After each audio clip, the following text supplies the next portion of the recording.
Hello, स्वागत है हमारे YouTube चैनल में। हम लोग बात करेंगे आज हेनरी के नियम के बारे में। ठीक है, थोड़ा सा हेनरी में थोड़ी सी और एक छोटी सी टॉपिक रह गई थी। छोटा सा है, मुश्किल से 2 या 3 मिनट का। उसको हम लोग पूरा करके तभी आगे बढ़ेंगे और उसमें आज सीखेंगे हम लोग हेनरी के नियम के बारे में।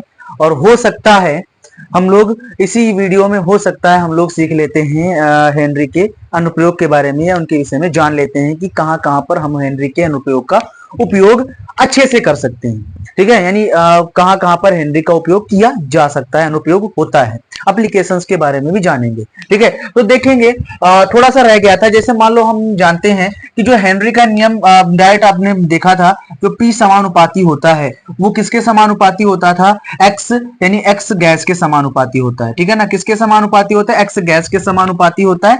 और हम लोग यहां से देखेंगे समानुपाती चिन्ह हटता है तो एक नियतांक आता था जिसका नाम था के एच, और एक्स गैस हो जाता था। ठीक है, अब इसमें से थोड़ा सा हम लोग ये देखेंगे कि ध्यान समझना। अब इसको हम लोग यहाँ पर रोकेंगे और इसको इधर भेजेंगे, तो ये क्या हो जाएगा? हमारे पास एक समीकरण बनकर आ जाएगा जो हो जाएगा X gas is equal to हो जाएगा पी अपॉन में हो जाएगा हमारे पास के एच।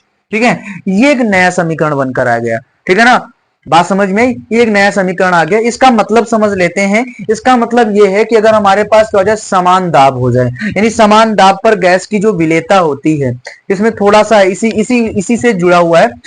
कहने का मतलब यह है कि समान दाब पर, मैं लिख लेता हूं कि दिक्कत ना हो, कि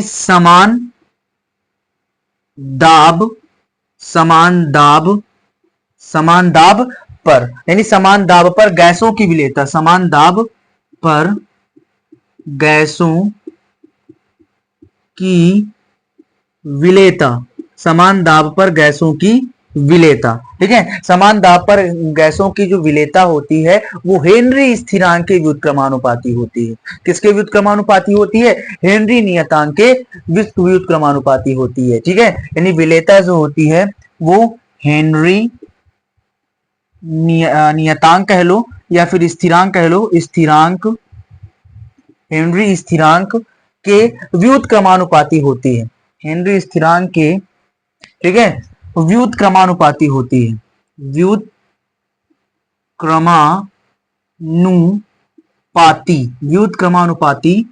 होती है, व्युत्क्रमानुपाती होती है।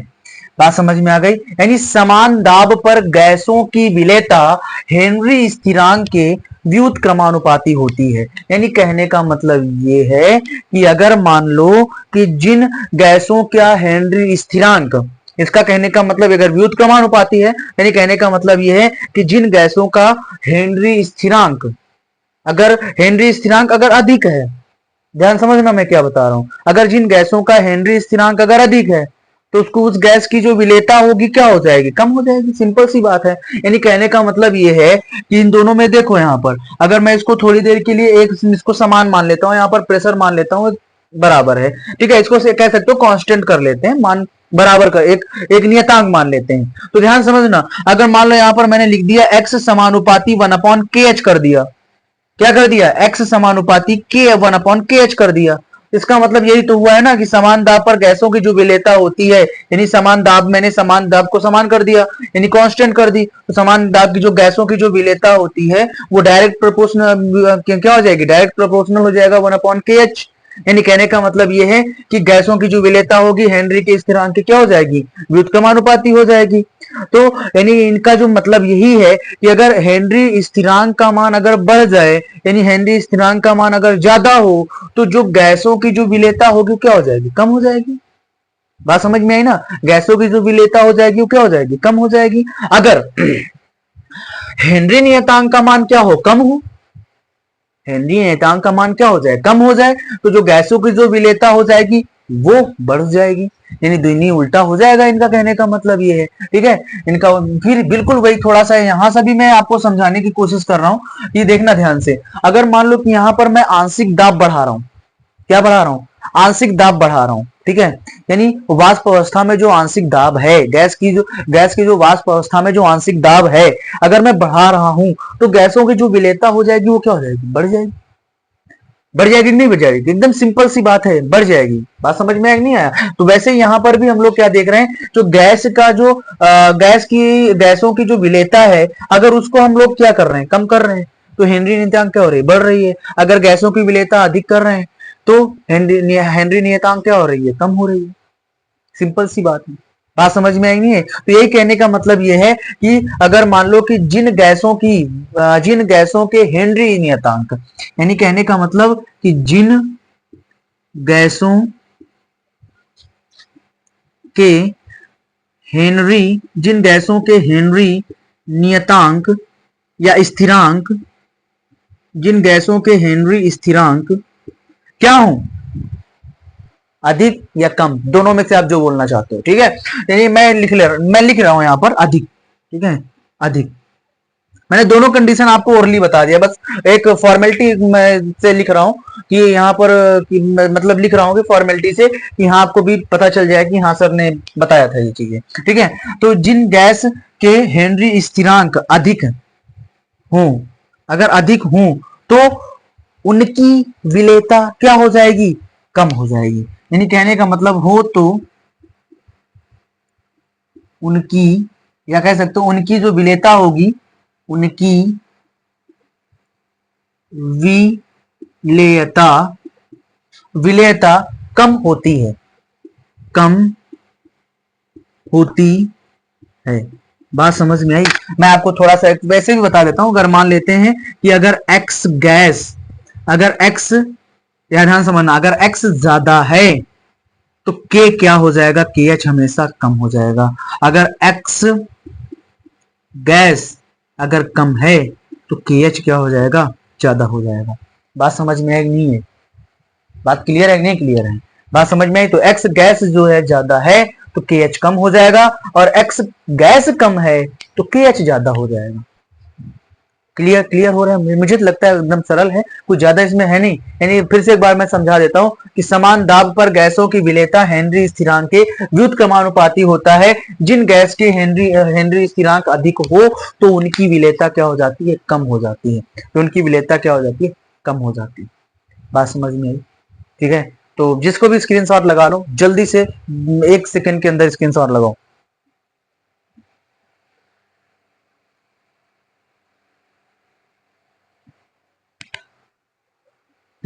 तो ये तो क्लियर हो गया होगा। अब हम जिसके लिए आए थे इस क्लास में, हेनरी के नियम की सीमा के बारे में, ठीक है, उसको कंप्लीट करने जा रहे हैं। जल्दी से देख लो, जल्दी से।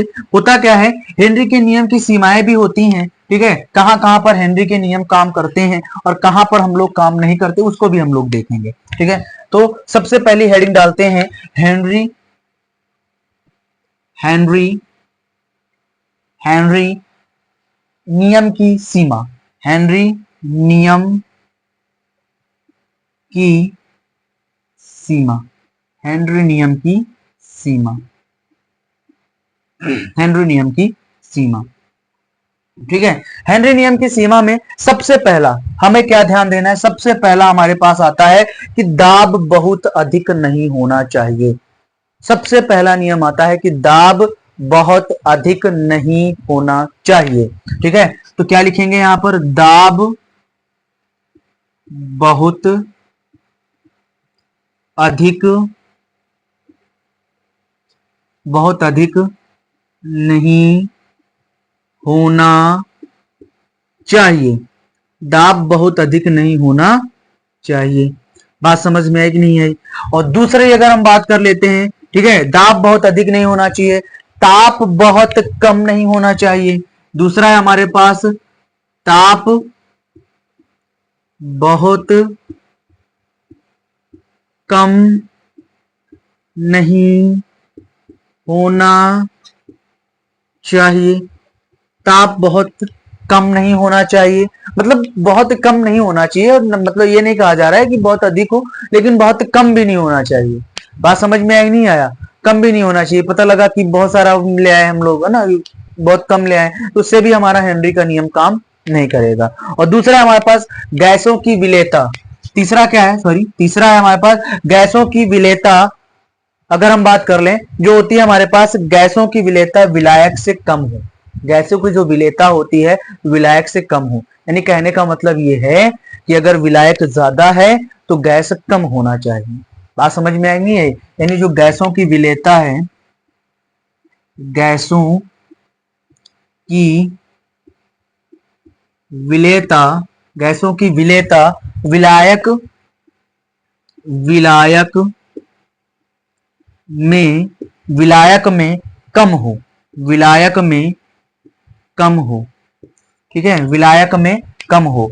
और अगला लास्ट पॉइंट है इसका कि जो गैस की आणविक द्रव्यमान क्या होना चाहिए, जो गैस की जो आणविक द्रव्यमान या आणविक अवस्था में द्रव, ठीक है, मैं लिख देता हूं, गैस की आणविक अवस्था में, या कह सकते हो आणविक अवस्था में द्रव व गैस, द्रव व गैस, या कह सकते हो गैसीय, है ना, या कह सकते हो, हाँ, तो गैस दोनों, यानी गैस के दोनों विलायकों में समान होनी चाहिए। आणविक अवस्था जो होती है वो द्रव और गैस दोनों विलायकों में क्या होना चाहिए, समान होना चाहिए। यानी इनका कहने का मतलब ये है जो गैस की जो आणविक अवस्था होनी चाहिए वो द्रव और गैसों दोनों के विलायकों में असमान अवस्था में होनी चाहिए। मैं लिख रहा हूं, यानी दोनों गैसीय दोनों विलायकों में समान होनी चाहिए, या में समान हो, ठीक है, में समान हो, में समान हो, में समान हो। क्लियर है? तो एक बार फिर से देख लेते हैं। दाब बहुत अधिक नहीं होना चाहिए, ताप बहुत कम नहीं होना चाहिए, गैसों की विलेयता विलायक में कम हो, और उसके बाद हमारे पास गैस की आणविक अवस्था द्रव व गैसीय दोनों विलायकों में समान हो, ठीक है। गैस की जो आणविक अवस्था होती है वो द्रव और गैसीय दोनों विलायकों में कैसा होना चाहिए, समान होना चाहिए, तभी हेनरी का नियम काम करेगा। मतलब इतने अगर आपने कर दिए तो हेनरी का नियम काम करेगा। यानी कहने का मतलब ये है कि हेनरी की जो लिमिटेशंस होती है, हेनरी के नियम का जो सीमाएं होती हैं वो इतने में ही होता है, यानी इतना ही होता है। बात समझ में आई? मुझे लगता है आप लोगों को समझ में आ गई होगी। नहीं समझ में आई, आप कमेंट बॉक्स पड़ा हुआ है, आप वहां पर जाकर कमेंट लिखिए कि सर या भैया मुझे समझ में नहीं आया है। बात समझ में आई? जल्दी से स्क्रीनशॉट लो।